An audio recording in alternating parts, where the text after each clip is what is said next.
Колега, наближи. Хоп, хоп. Вашия диван може ли това? Здравейте, фенове на Имотен център, заповядайте. Заповядайте и хейтери на Имотен център. Днес ви предизвиквам да намерите един минус на този имот, защото аз не успях. Елате да ви покажа. Започвам с основните неща за имота, а именно високите тавани. Тук имаме тавани на 3 метра и 15 см. Друго много важно е, че както виждате, апартаментът е напълно обзаведен и то не как да е, а много луксозно обзаведен.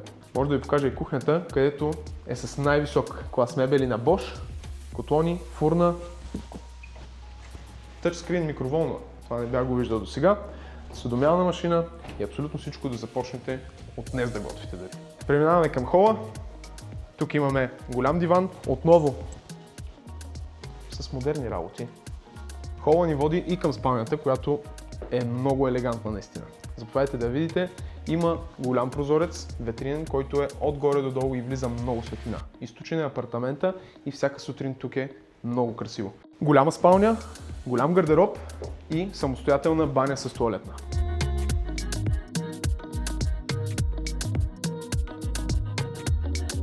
Докато отиваме към втората спалня, да ви разкажа малко и за сградата.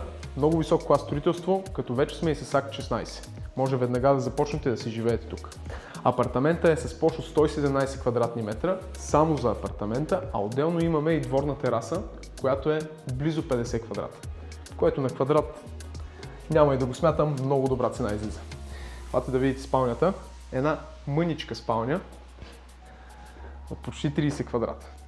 Отново високи тавани, много голям простор и изключително елегантно направено.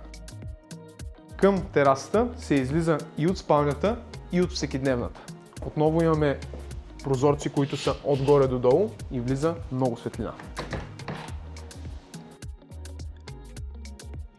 Не пуша цигари, но ако пушиш, тази тераска е перфектна.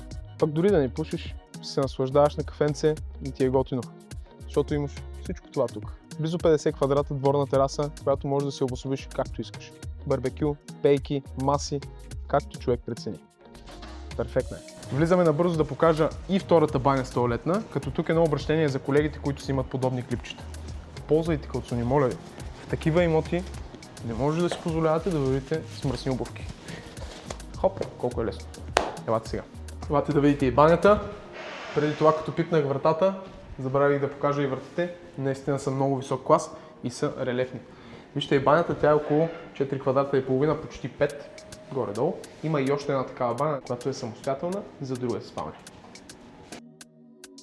Ако искате и вие такъв диван, който да върви с такъв хубав апартамент, обадете се на Имотен център, ние ще организираме огледа.